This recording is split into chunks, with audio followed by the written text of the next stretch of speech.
आज 28 मई है। आज ही के दिन 27 साल पहले वर्ष 1998 में चगाई में पाकिस्तान ने अपना पहला परमाणु परीक्षण किया था, जो भारत के पोखरण 2 न्यूक्लियर टेस्ट के कुछ दिनों बाद किया गया था। उसके बाद से यह ट्रेंड रहा कि जब भी आतंकवादियों पर खतरा बढ़ता है तो पाकिस्तान परमाणु बम की गीदड़ भभकी देने लगता है। लेकिन पहलगाम हमले के बाद भारत ने पाकिस्तान की एटमी गीदड़ भभकी को नजरअंदाज करते हुए आतंकवादियों को करारा सबक सिखाया है। 7 मई को ऑपरेशन सिंदूर के दौरान पाकिस्तान में मौजूद आतंकवादियों के गढ़ को चुन चुनकर मिट्टी में मिला दिया गया।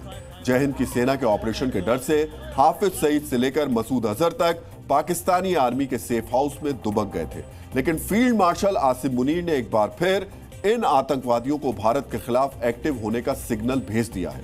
आतंकी मसूद को फील्ड मार्शल मुनीर का नया ऑर्डर मिला है।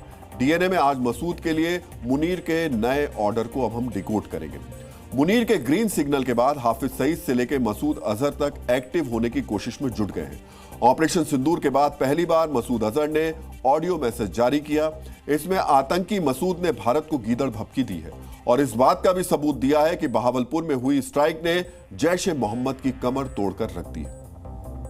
हमें अपना दुश्मन बनाकर किसी को भी फायदा नहीं मिलेगा।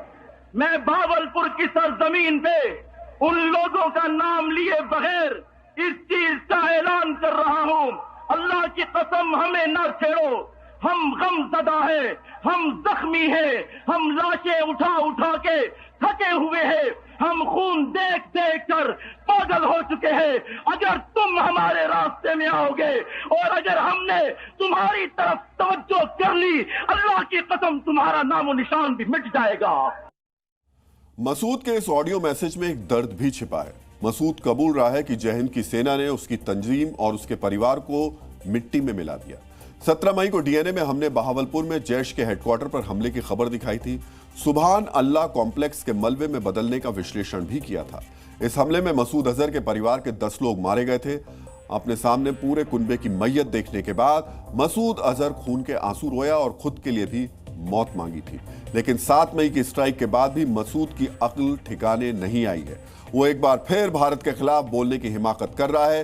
एक के बदले 10 हिंदुओं को मारने की खुलेआम गीदड़ भभकी दे रहा है। बार बार पिटने के बाद भी मसूद और हाफिज जैसे आतंकवादियों की फितरत बदली नहीं है। इनके लिए रामचरितमानस की एक चौपाई फिट बैठती है। गोस्वामी तुलसीदास कहते हैं, अधम मनुज खल कृत जुग त्रेता नाही, द्वापर कछुक ब्रंद बहुमोही कलिजुग माही। इसका मतलब है कि सतयुग, द्वापर और त्रेता युग में दुष्ट मनुष्य थोड़े बहुत होंगे, लेकिन कलयुग में इनकी संख्या बहुत ज्यादा होगी। सनातन आस्था में यह समय कलयुग का माना जाता है और इस समय पाकिस्तान दुष्ट मनुष्य यानी आतंकवादियों का गढ़ बना हुआ है। आज बहावलपुर में हाफिज सईद की आतंकी तंजीम के पॉलिटिकल विंग पाकिस्तान मरकजी मुस्लिम लीग ने एक जलसा किया और भारत के खिलाफ जमकर जहर उगला। इससे पहले 25 मई को आतंकवादी संगठन अहले सुन्नत वल जमात ने पाकिस्तान में कई जगहों पर रैली की थी। इस रैली में बहावलपुर में मारे गए लश्कर आतंकवादियों को शहीद बताया गया और भारत से बदले की गीदड़ भभकी भी दी गई। इन रैलियों में खास तरीके के पोस्टर लगाए जा रहे हैं। बहावलपुर स्ट्राइक में मारे गए आतंकवादियों को इन बैनर पोस्टर में शहीद बताया जा रहा है।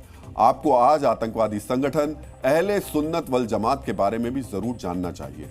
खुद को पैगंबर की सेना होने का दावा करने वाला यह आतंकी ग्रुप पहले सिपह ए सहाबा के नाम से जाना जाता था, लेकिन बैन लगने के बाद यह नाम बदलकर एक्टिव हो गया। पाकिस्तान में शिया और अहमदिया मुसलमानों की मस्जिदों पर बम हमले में सिपह ए सहबा का नाम कई बार सामने आ चुका है। मुनीर के इशारे के बाद अहले सुन्नत वल जमात जैसे पाकिस्तान में मौजूद आतंकवादी ग्रुपों ने एक टेरर अलायंस बनाया है।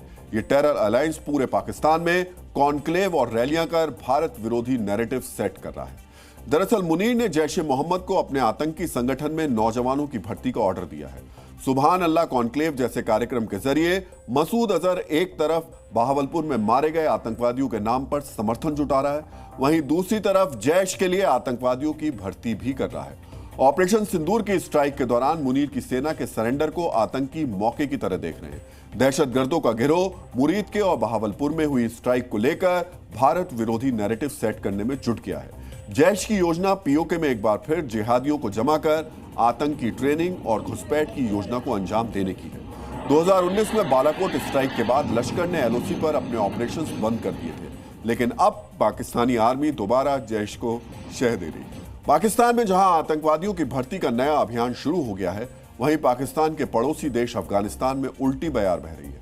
तालिबान ने आदेश जारी कर अपने सभी लड़ाकों को निर्देश दिए हैं कि वो अफगानिस्तान की सीमा से बाहर किसी भी विदेशी मुजाहिदीन का साथ ना दे, उनके साथ कोई जिहादी एक्टिविटी ना करे।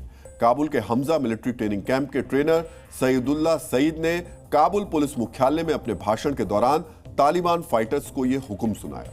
वहीं दूसरी तरफ भारत के खिलाफ आतंकवाद को पालने वाले 3 देश आज एक साथ मंच साझा कर रहे हैं। भारत की दुश्मन तिकड़ी की आज बड़ी बैठक हो रही है। रणनीतिक रूप से अहम माने जाने वाले अजरबैजान के लाचिन शहर में पाकिस्तान, तुर्की और अजरबैजान के नेताओं की बैठक हो रही है। हालांकि दुनिया के सामने अजरबैजान का दावा है कि तीनों देश के राष्ट्राध्यक्ष मिलकर लाचिन एयरपोर्ट का उद्घाटन करेंगे, लेकिन लाचिन शहर में भारत के 3 दुश्मन देशों के लीडरों का इकट्ठा होना मामूली बात नहीं है। ऑपरेशन सिंदूर के दौरान तुर्की और अजरबैजान ने खुलकर पाकिस्तान का साथ दिया था। अब एक बार फिर शहबाज तुर्की और अजरबैजान के पास मदद की गुहार लगाने गए।